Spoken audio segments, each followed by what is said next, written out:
She wanted the rules bent for her, but when a neighbor refused she dialed 911. What happened next flipped the whole neighborhood against her.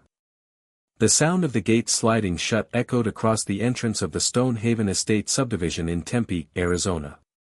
The sun was just beginning to dip, painting the sky with that mix of gold and bruised purple that signals the end of a long day.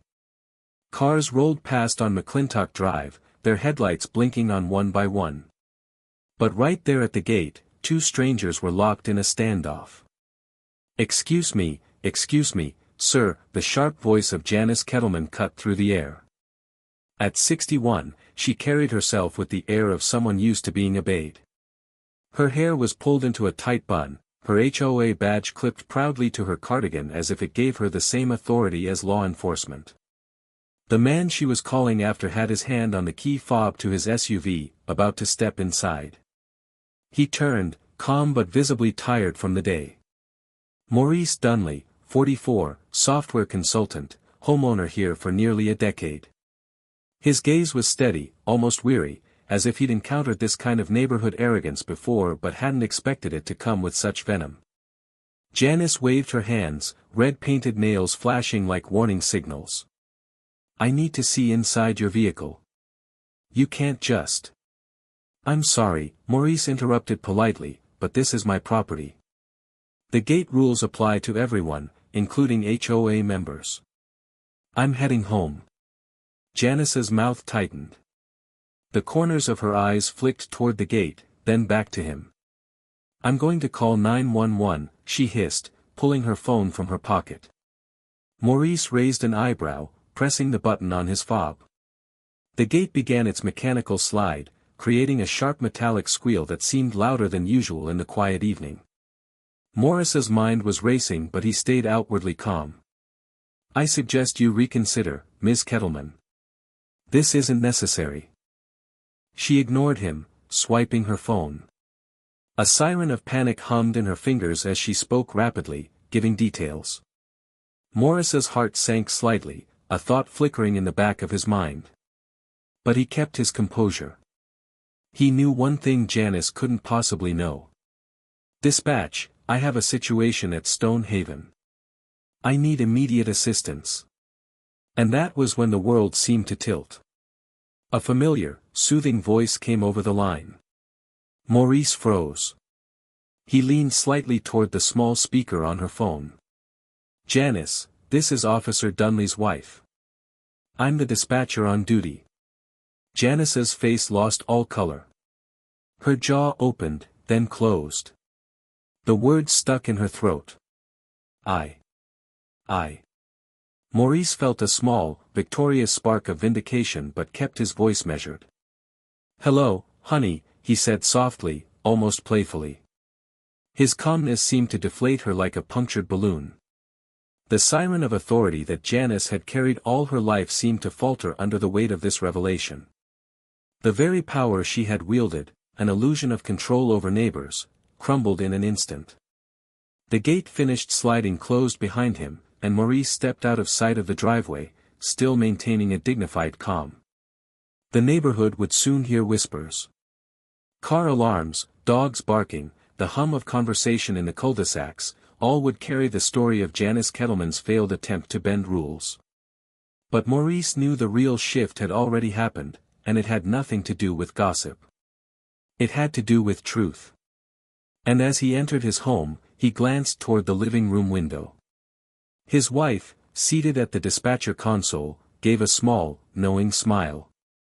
The night was settling over Stonehaven, but something had already changed. The balance of power, fragile and assumed, had been subtly yet permanently altered. By the time the evening had fully settled over Stonehaven Estate, whispers were already drifting across the neatly trimmed lawns and manicured hedges. Maurice sat in his living room, the soft hum of his computer filling the space.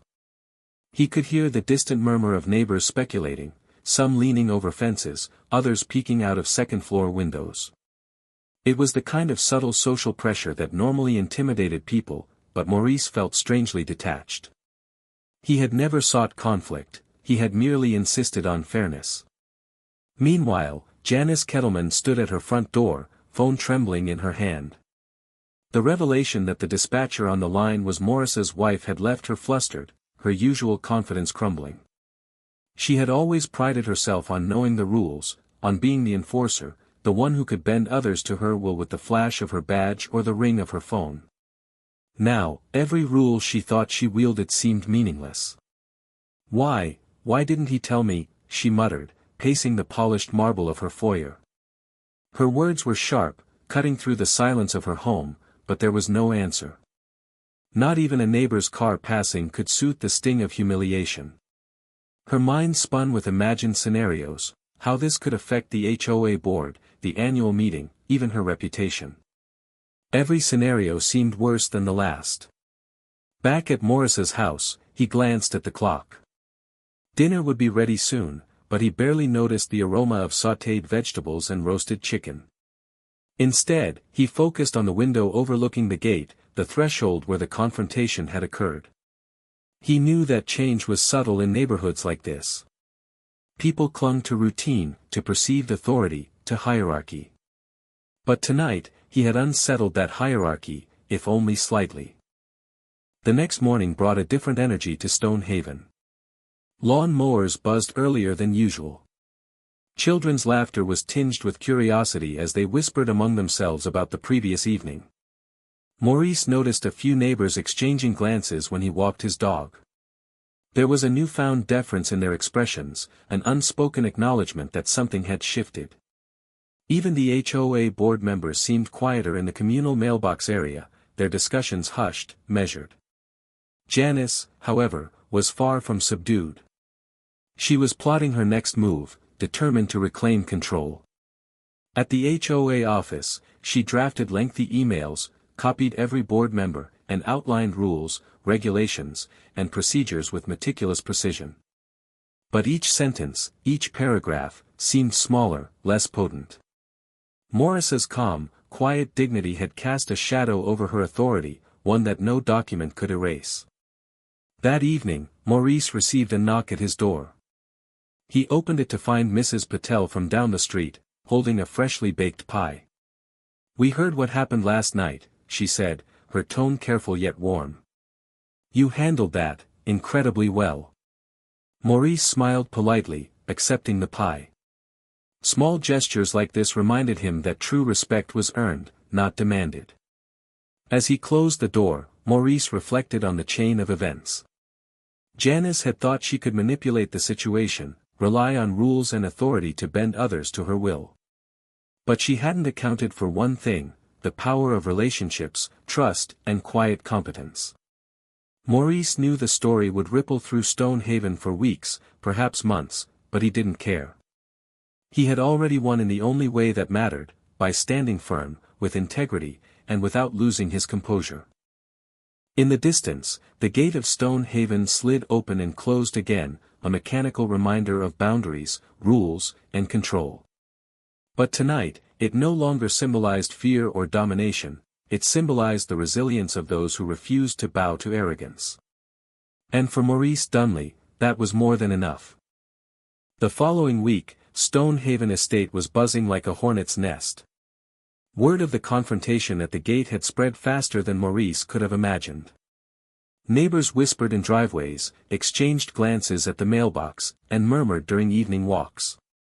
Maurice, ever composed, noticed the shift but remained outwardly indifferent. His life, his routines, and his principles remained untouched. Yet, the social ripple effects were undeniable. Janice Kettelman, meanwhile, was growing increasingly desperate. She had tried subtle jabs at HOA meetings, questioning Maurice's adherence to community rules, but every attempt seemed clumsy, every accusation falling flat. The revelation that his wife had been the dispatcher had rendered her claims hollow. She had underestimated the quiet power of his network, of the relationships Maurice had nurtured over a decade. Determined to reassert control, Janice called for a neighborhood review session at the HOA office.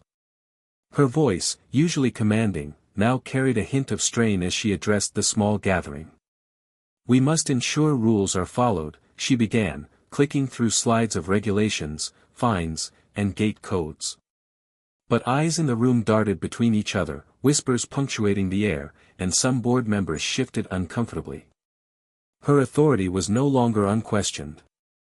Maurice received a formal letter from the HOA later that afternoon.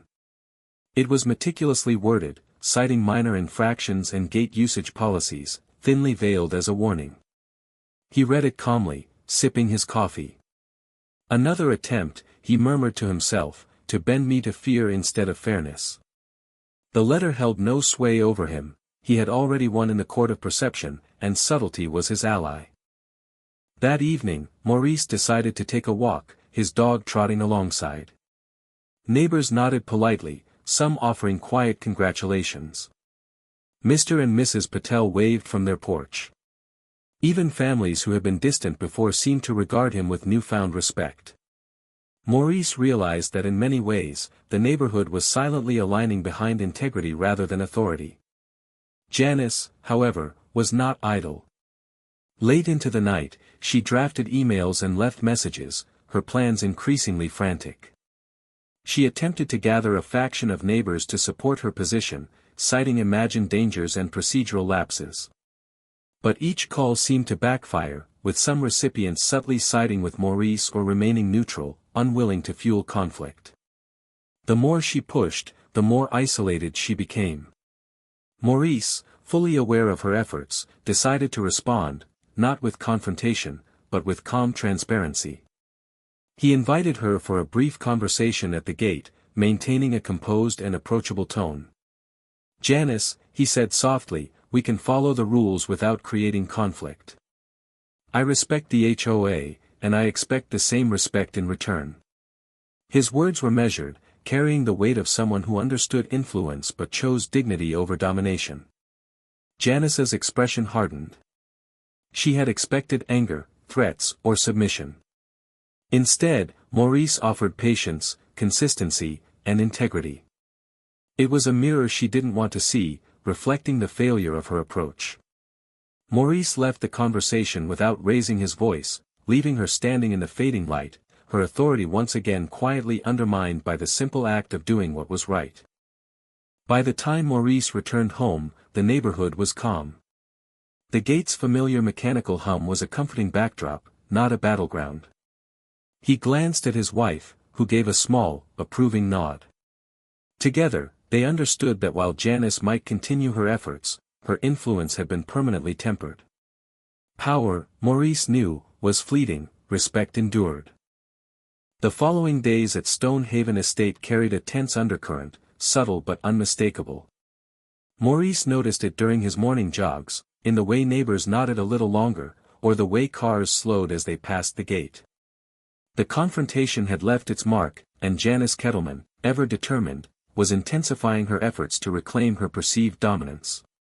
She had begun what she called the compliance sweep, walking the neighborhood with clipboards, meticulously noting minor infractions, trash bins left out too long, garden gnomes slightly askew, cars parked a few inches beyond the line. Each notation was carefully documented, ready to be presented at the next HOA meeting. But the residents were no longer afraid. Instead, they exchanged knowing glances and subtle smiles whenever she approached, quietly undermining her authority without confrontation. Maurice, meanwhile, stayed deliberate in his actions, never raising his voice, never breaking the rules, and never giving her an opening. He knew that control was often an illusion, one that people surrendered willingly when confronted with fear, but he chose influence over intimidation.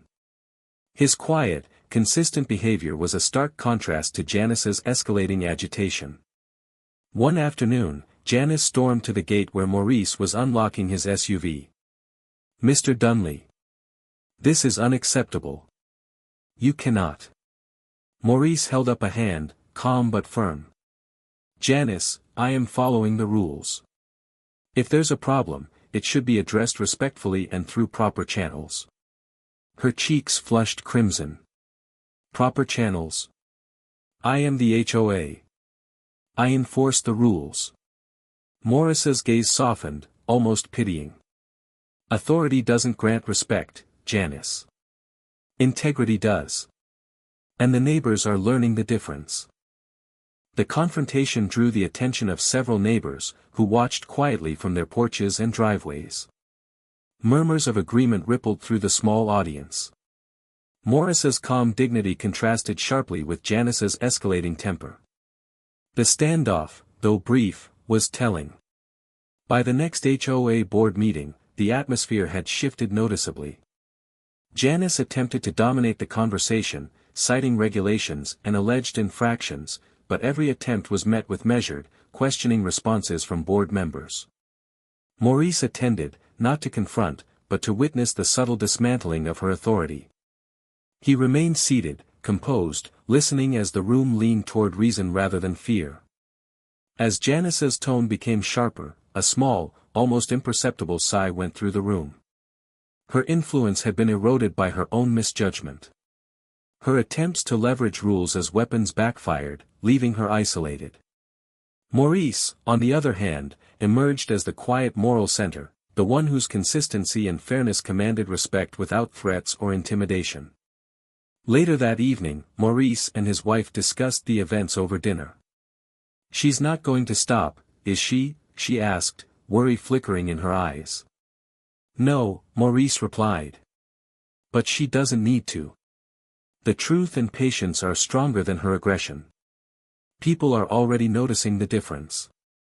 Her influence is fading whether she realizes it or not." The sun dipped below the horizon, painting the sky with shades of amber and violet. The gate at Stonehaven slid open and closed with its familiar mechanical hum. Maurice stood at the threshold for a moment, feeling the subtle weight of victory. Not one of shouting or force, but quiet resilience, consistency, and respect. Janice Kettelman, unaware of the silent shift around her, continued her efforts, her energy increasingly misdirected. She could attempt to regain control, but Maurice had already set a precedent. Fairness, dignity, and composure were the currency of true influence in Stonehaven Estate. The neighborhood had witnessed a small revolution, a confrontation that started with a simple refusal at the gate had transformed into a lesson about respect, authority, and the fragile illusion of power. And Maurice Dunley, as always, remained calm, poised, and unwavering. The following week, Stonehaven Estate felt unusually still. Whispers had transformed into open conversations. Maurice Dunley noticed it during his morning coffee, listening to neighbors discussing the gate incident and Janice Kettelman's increasingly frantic efforts to assert authority. Her once commanding presence had softened into awkward caution, the arrogance she carried like armor had become fragile, almost transparent. Janice, however, refused to admit defeat.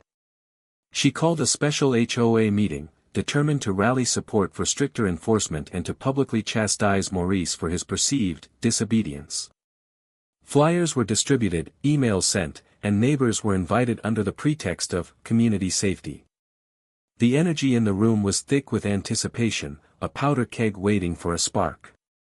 Maurice arrived quietly, not to provoke, but to witness.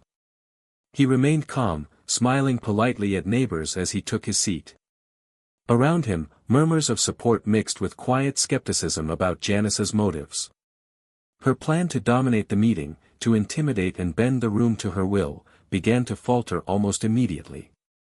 Janice opened the meeting with her usual sharpness, launching into a meticulously prepared presentation.